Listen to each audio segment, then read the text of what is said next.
जब हम रात के आसमान को देखते हैं, हमें टिमटिमाते तारों का एक नजारा दिखाई देता है। हम उन्हें प्रकाश के बिंदुओं के रूप में देखते हैं, जो ब्राइटनेस और कलर में अलग अलग होते हैं। लेकिन अगर मैं आपसे कहूं कि हमारी नजरों से एक पूरा दूसरा ब्रह्मांड छिपा है, एक ऐसा ब्रह्मांड जो उन रंगों में रंगा है जिन्हें हम देख भी नहीं सकते, ये है लुमिनस रेड का ब्रह्मांड। एक ऐसा रंग जो ह्यूमन विजन की सीमाओं से परे है। हम इसे अपनी नंगी आंखों से नहीं देख सकते। सोफिस्टिकेटेड टेलीस्कोप्स और इंस्ट्रूमेंट्स हमें इनविजिबल के वेल को भेदने की अनुमति देते हैं। वे एक ऐसे ब्रह्मांड को प्रकट करते हैं जो एक्टिविटी से भरा है, जहां luminous red, stellar evolution, galactic dynamics और ब्रह्मांड की हमारी समझ में एक क्रूशियल रोल निभाता है।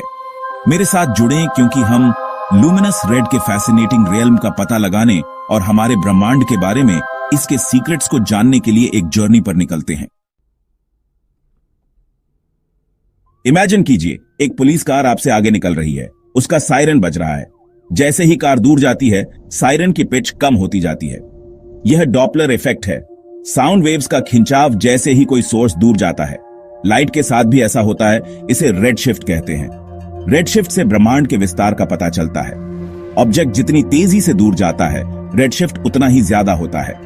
लाइट का यह स्ट्रेचिंग साउंड के डॉपलर इफेक्ट जैसा है। लॉन्गर वेवलेंथ्स की ओर शिफ्ट को ही रेड शिफ्ट कहते हैं। गैलेक्सीज के रेड शिफ्ट से उनकी स्पीड और डिस्टेंस का पता चलता है। हमारी गैलेक्सी में गैस और डस्ट के विशाल बादल बिखरे हुए हैं, जिन्हें नेबुले कहते हैं। इनमें से कुछ नेबुले एक इथेरियल रेड लाइट से चमकते हैं, जिससे कॉस्मिक ब्यूटी के ब्रेथ टेकिंग डिस्प्लेज बनते हैं। ये इमिशन नेबुले हैं और इनका कैरेक्टरिस्टिक रेड ह्यू सीधे लुमिनस रेड का रिजल्ट है। इमिशन नेबुले मुख्य रूप से हाइड्रोजन गैस से बने होते हैं। जब कोई नियरबाई स्टार अल्ट्रावायलेट रेडिएशन उत्सर्जित करता है, तो यह नेबुला में हाइड्रोजन एटम्स को आयोनाइज करता है। इसका मतलब है कि हाइड्रोजन एटम्स अपने इलेक्ट्रॉन्स खो देते हैं, इलेक्ट्रिकली चार्ज्ड हो जाते हैं। जैसे ही ये इलेक्ट्रॉन्स हाइड्रोजन न्यूक्लियस के साथ रिकम्बाइन होते हैं, वे लाइट के रूप में एनर्जी रिलीज करते हैं। उत्सर्जित सबसे प्रोमिनेंट वेवलेंथ्स में से एक को H अल्फा के रूप में जाना जाता है, जो विजिबल स्पेक्ट्रम के रेड पार्ट में आता है। यही कारण है कि इमिशन नेबुले एक डिस्टिंक्टिव रेड ह्यू से चमकते हैं। ये चमकते हुए बादल अक्सर स्टेलर नर्सरीज होते हैं, जहां नए स्टार्स कोलैप्सिंग गैस और डस्ट से बनते हैं। इमिशन नेबुले का अध्ययन करके एस्ट्रोनॉमर्स स्टार फॉर्मेशन की प्रोसेसेस और गैलेक्सीज के एवोल्यूशन में वैल्यूएबल इंसाइट्स प्राप्त कर सकते हैं। हमारे सूर्य जैसे स्टार्स इटर्नल नहीं हैं। उनका एक लाइफ साइकिल होता है, और जैसे जैसे उनकी एज बढ़ती है, वे ड्रामेटिक ट्रांसफॉर्मेशन से गुजरते हैं। ऐसा ही एक ट्रांसफॉर्मेशन है रेड जायंट्स और सुपर जायंट्स में एवोल्यूशन। जैसे ही एक स्टार अपने कोर में हाइड्रोजन फ्यूल को एग्जॉस्ट कर देता है, उसका कोर कॉन्ट्रैक्ट हो जाता है और हीट अप हो जाता है। यह स्टार की आउटर लेयर्स को सिग्निफिकेंटली एक्सपैंड करने का कारण बनता है। इसे रेड जायंट में ट्रांसफॉर्म कर देता है। रेड जायंट्स अपने मेन सीक्वेंस काउंटर पार्ट्स की तुलना में बहुत बड़े और ठंडे होते हैं। उनके कूलर सरफेस टेम्परेचर्स के कारण वे अधिक रेड लाइट एमिट करते हैं, जिससे उन्हें उनका कैरेक्टरिस्टिक रेडिश ह्यू मिलता है। सुपर जायंट्स रेड जायंट से भी ज्यादा मैसिव और लुमिनस होते हैं। वे ब्रह्मांड के सबसे बड़े और ब्राइटेस्ट स्टार्स में से हैं, और वे भी सिग्निफिकेंट अमाउंट में रेड लाइट एमिट करते हैं। ये स्टेलर जायंट्स गैलेक्सीज के एवोल्यूशन में एक क्रूशियल रोल निभाते हैं। वे अपने कोर्स में हैवी एलिमेंट्स को सिंथेसाइज करते हैं, जो फिर स्पेस में डिस्पर्स हो जाते हैं। जब स्टार्स अंततः मर जाते हैं, इंटरस्टेलर मीडियम को नए स्टार्स और प्लैनेट्स के इंग्रेडिएंट्स से एनरिच करते हैं। सेक्शन 5, रेड ड्वार्फ्स, छोटे भट्टे। जहां रेड जायंट्स और सुपर जायंट्स अपने आकार और ब्रिलियंस से ध्यान आकर्षित करते हैं, वहीं ब्रह्मांड एक और अधिक संख्या में पाए जाने वाले स्टार रेड ड्वार्फ से भरा हुआ है। ये छोटे स्टार्स हमारे सूर्य से बहुत छोटे और ठंडे होते हैं, और वे अपना अधिकांश लाइट स्पेक्ट्रम के रेड और इंफ्रारेड पोर्शंस में इमिट करते हैं। रेड ड्वार्फ्स मिल्की वे गैलेक्सी में सबसे कॉमन टाइप के स्टार हैं। ये अविश्वसनीय रूप से लॉन्ग लिव्ड होते हैं, जिनका लाइफ स्पैन ब्रह्मांड की वर्तमान एज से भी ज्यादा हो सकता है। उनके लो मैस और कूल टेम्परेचर्स का मतलब है कि वे अपने हाइड्रोजन फ्यूल को बहुत धीरे धीरे बर्न करते हैं। ये उन्हें अरबों, यहां तक कि खरबों वर्षों तक शाइन करने की अनुमति देता है। जबकि इंडिविजुअल रेड ड्वार्फ्स नंगी आंखों से देखने के लिए बहुत फेंट होते हैं। उनकी शीयर नंबर्स उन्हें ब्रह्मांड के ओवरऑल लाइट में सिग्निफिकेंट कंट्रीब्यूटर्स बनाती है। वे गैलेक्सीज के एवोल्यूशन में एक वाइटल रोल निभाते हैं और यहां तक कि लाइफ को सपोर्ट करने में सक्षम प्लैनेटरी सिस्टम्स को भी हार्बर कर सकते हैं। सेक्शन 6, लुमिनस रेड नोवे, जब तारे टकराते हैं। ब्रह्मांड एक डायनामिक और एवर चेंजिंग जगह है जहां स्टार्स भी कोलाइड कर सकते हैं। जब दो स्टार्स मर्ज होते हैं तो वे लुमिनस रेड नोवा के रूप में जानी जाने वाली एनर्जी का एक स्पेक्टेकुलर आउटबर्स्ट पैदा कर सकते हैं। ये इवेंट्स ब्राइटनेस में अचानक वृद्धि और उसके बाद कई हफ्तों या महीनों में ग्रेजुअल डिक्लाइन की विशेषता रखते हैं। इस समय के दौरान मर्जिंग स्टार्स स्पेस में मटेरियल इजेक्ट करते हैं, गैस और डस्ट का एक शेल बनाते हैं जो एक डिस्टिंक्ट रेड ह्यू से चमकता है। लुमिनस रेड नोवा का एक वेल स्टडीड एग्जाम्पल V838 मोनोसेरोटिस है जो 2002 में इरप्ट हुआ था। आउटबर्स्ट को शुरू में एक टिपिकल नोवा माना जाता था, लेकिन इसके अनयूजुअल बिहेवियर और बाद में सराउंडिंग लाइट इको की डिस्कवरी ने एक स्टेलर मर्जर के रूप में इसकी असली नेचर का खुलासा किया।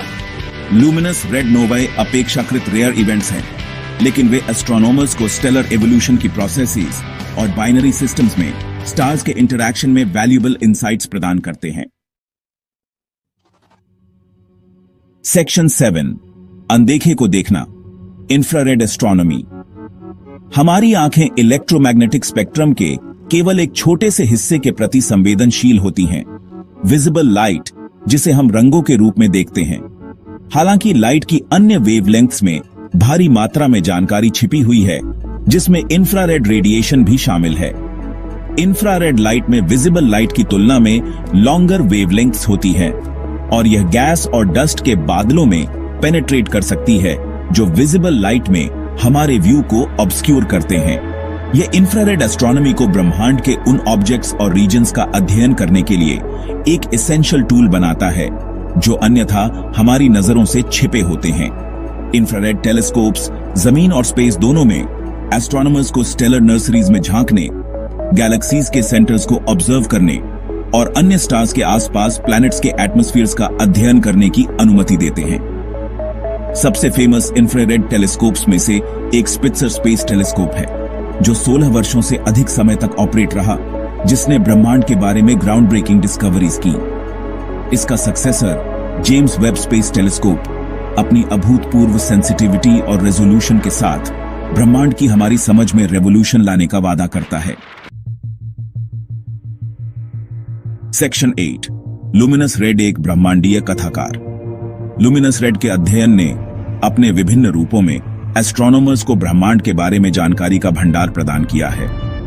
इसने ब्रह्मांड के विस्तार, स्टार्स के लाइफ साइकिल्स और गैलेक्सी एवोल्यूशन को चलाने वाली प्रोसेसेस का खुलासा किया है। दूर की गैलेक्सीज के रेड शिफ्ट को ऑब्जर्व करके हमने सीखा है कि ब्रह्मांड स्थिर नहीं है, बल्कि एक्सेलरेटिंग रेट से एक्सपैंड हो रहा है। इमिशन नेबुले के अध्ययन ने हमें स्टार्स के बर्थ प्लेसेस के बारे में इंसाइट्स दी है, जबकि रेड जायंट्स और सुपर जायंट्स ने हमें स्टेलर एवोल्यूशन के बाद के स्टेजेस के बारे में सिखाया है।